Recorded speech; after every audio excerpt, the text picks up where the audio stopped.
ધર્મ છે એ બરાબર આપણા પરિવારમાં આપણી અંદર વણાઈ જવો જોઈએ. આજે આરતી છે આપણા ઘરમાં થાય, થાળ થાય, વાંચન થાય ધર્મ ગ્રંથોનું. અત્યારે મોબાઈલ આવી ગયા છે ને, માણસ આજે ખબર નહીં મા બાપ વગર જીવીએ કે પણ મોબાઈલ વગર ન જીવીએ કે. વ્યવહાર પૂરતું બરાબર છે પણ આખો દાડો એમાં હું બછડીને કચરા પટ્ટી જોવાના છે. સમય ક્યાં જતો રહે છે આપણો. એક વાત કરતા યોગીજી મહારાજ, અમારે એક આંધળો માણસ હતો ને, અંધ, એ રાજાને ગાળું દીધી. એને ખબર નહીં કે ભાઈ રાજાના માણસો નજીક હશે. અંધને શું ખબર હોય. તે રાજાને સમાચાર આપ્યા, રાજા એને કેદમાં પૂરી દીધા. રાજા કે જેલમાં નથી પૂરવા, આંધળાને જેલમાં પૂરીને એક માણસ આપણે રાખવો પડે ને બધું કરાવવા, ખવડાવવું પડે. એને 25 ગાવનો ગઢ છે આપણો રાજ્યના, કિલ્લો મોટો, એમાં પૂરી દો. એક દરવાજો છે, લડાઈ થાય ને એટલે એક દરવાજો રાખતા, ચડાઈ કરે. એ આંધળાને જયારે દરવાજો આવે તો નીકળી જાય બસ. તો તમારે જેવા ડાયા માણસ હતા ને કીધું ભાઈ એમ નહીં જડે તને, દિવાલે હાથ દેતો હાલ ને તો તને અઠવાડિયે 15 દાડે દરવાજો આવી જશે. અઠવાડિયે તે દિવાલે હાથ દેતા હાલ્યા ને એમાં દરવાજો આવ્યો ને ત્યારે ખંજવાળ આવી માથા.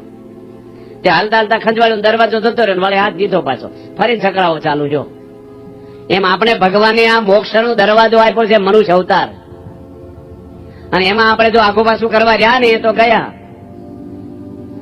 ગમે તેટલું ભેગું, મધમાખી બહુ બધું ભેગું કરે ને પેલા ફૂંક મારી લઈને ભાગી જાય. આખી જિંદગી ભેગું કરો, સુખ ભોગવા કરે કમાણી, લક્ષ્મી ઢસડીને લાવે.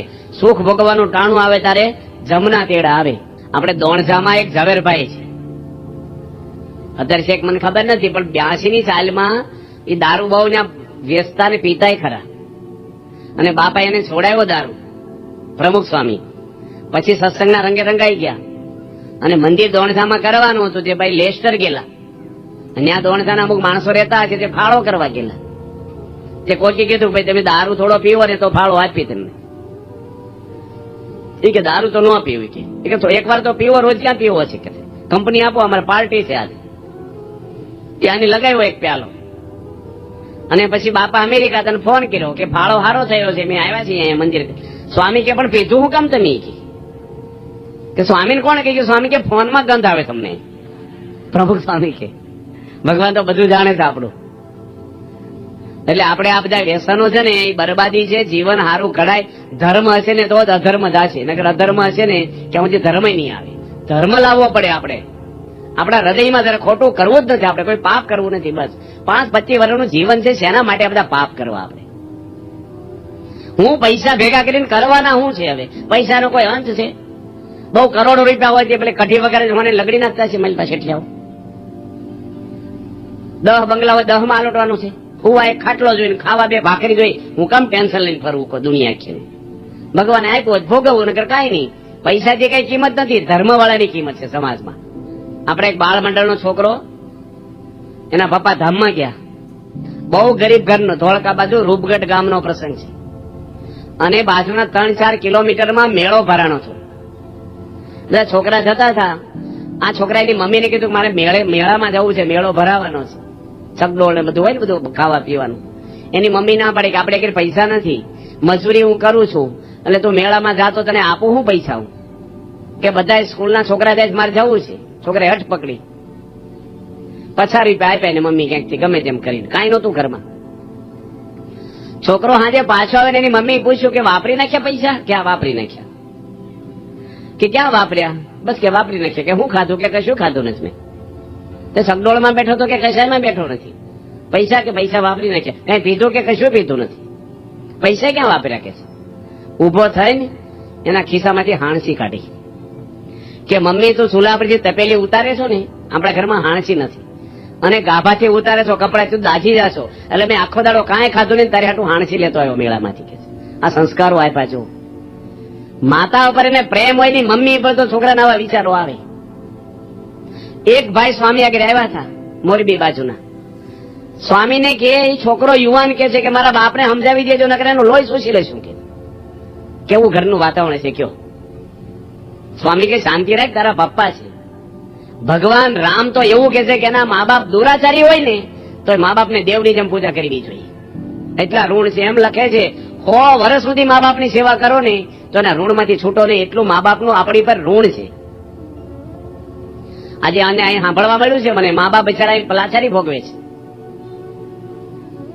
મા બાપને ક્યારેય ઓછું નહીં આવવા દેવાનું, પગે લાગવું જોઈએ. તમામ સભ્યો ઉપર પ્રેમ હોવો જોઈએ, સમાન ભાવ હોવો જોઈએ, આપણને પક્ષપાતનું વલણ ન હોવું જોઈએ. દીકરાના પત્ની ઘરમાં આવ્યા છે, અજાણ્યા ઘરેથી આવ્યા છે, એનું એજ્યુકેશન જુદું હોય, એની પ્રકૃતિ જુદી હોય, એને મા બાપને પૈસે ટકે જુદું હોય, કઈ એની રહેણી કેણી અલગ હોય આપણા પરિવાર કરતા. હવે એકદમ કઈ તમારા એમાં સેટ નો થઈ જાય 2 દાડામાં, થોડીક વાર લાગે, ઘડવા પડે એને, ધીરે ધીરે થઈ જાય બધું. પણ માણસ શું કરે? આ યોગી મહારાજની એક વાત આવે છે ભાગમાં કે યોગી મહારાજ એક ગામમાં ગયા અને રસોઈ કરી. આ યોગી મહારાજ બેઠા છેલ્લી મૂર્તિ એના જીવન ચિત્રમાં આવે છે. હવે હરિભગત કીધું કે મોહનભાઈ રામોદ ગામના કે ઉપર માળ લીધો છે ને, તમે મારી રસોઈ લો અને સભા થોડીક લાભ આપજો સત્સંગનો. 2 સંતો ગયા ગોંડલ થી 10 કિલોમીટર દૂર, અને એક સાધુને યોગી મહારાજ કહે છે કે તમારે કથા કરવી છે કે રસોઈ કરવી છે? જો ચોઈસ આપે છે, એવું નહીં કે નામ કહી નાખવું, આમ કહી નાખો. યોગીજી મહારાજની ભાવનાઓ કેટલી બધી, કેટલા ગુણ એનામાં. આ ડોક્ટર સ્વામી, વિવેક સાગર સ્વામી, મહંત સ્વામી બધાને સાધુ કરનાર યોગી મહારાજ છે, જે 5 ચોપડી કાઠિયાવાડની ભણેલા છે. એ જમાનામાં એ કઈ મોટર નહોતી, સંડાસ બાથરૂમ એ નહોતા મંદિરમાં, નાસ્તો કઈ નહોતો, કશી વ્યવસ્થા નહીં. અને આવા ડિગ્રી વાળા બધા, મહંત સ્વામી બીએસસી એગ્રીકલ્ચર થયેલા, ડોક્ટર સ્વામી ડોક્ટર થયેલા, વિવેક સાગર સ્વામી ટેક્સટાઇલ એન્જિનિયર, કોઠારી સ્વામી પીએચડી થયેલા એન્જિનિયર. આવા 51 જણ એક દાડામાં દીક્ષા આપી દીધી. એની સાધુતાને લઈને લોકો અર્પણ થયા છે. આજે તમારો દીકરો તમને અર્પણ કેમ નથી થતો? કેમ છૂટા થવા માંગે છે મા બાપથી? દીકરાનો વાંક હોય, પણ નાનપણમાંથી આપણે એને એવા સંસ્કારોને ઘડતા નથી કર્યું. એને અહમ હોય છે માણસને. ફોરેન ની અંદર બી ગયા હતા. અમેરિકામાં કાયદો છે કે તમે છોકરાને ધોલ ન મારી શકો. પહેલું ને સ્કૂલમાં શું શીખવાડે શિક્ષક? પોલીસનો ટેલિફોન નંબર શીખવાડે, એબીસીડી પછી શીખવાડે હાવ ઝીણા છોકરાને કે તારી મમ્મી તને ધોલ મારે એટલે આ નંબર દબાઈ દેવા તારે, અને 10 દાડા જેલમાં નાખી દે. સરકારનો કાયદો છે. પોતાના દીકરાને એક ધોલ મારીને એટલે 10 દાડા જેલ સમજી લેવાની તમારે, જો ફોન કરે તો. હવે આપણા ચરોતરના પટેલને બહુ છે અમેરિકામાં, અને એક બાપે વળી છોકરાને લગાવી 2 ધોલ. છોકરાએ ફોન કર્યો, બાપને જેલમાં પૂછી દીધા પોલીસે આવીને. એને બહુ લાગી આવ્યું, જો ફરીને મારે તો ફરીને જેલમાં મહિને જાય પાછા, કઈ કરાય જ નહીં પાછું. અને એને લાગી બહુ આજે ઉગીને ઉભો છો મને જેલમાં નાખે, પણ કઈ થાય નહીં, શું કરે? અને વેકેશન પડ્યું ને છોકરાને કે હાલ તને નેપાલ ફરવા લઈ જાઓ. તે છોકરાને લઈ આવ્યા મુંબઈ એરપોર્ટ ઉપર, ઉતર્યા બાપ દીકરો, 4 ધોલ મારી કે કર્યું ફોન, અહીં કઈ કાયદા નથી હવે. ધોલ મારવા લઈ આવ્યા. કેટલો ફોર્સ આવી ગયો છે કહો. કુકરની સીટી નો વાગે તો વાલ ફાટે, બહુ હવા ભરાયેલી હોય ને એ ગમે ત્યાંથી નીકળે પછી. અને તમે નહીં માનો, હાનના પ્લેનમાં પાછા લઈ ગયા પાછા. 25,000 ની એક ધોલ થઈ. માણસને ઈગો કેટલું છે આમ.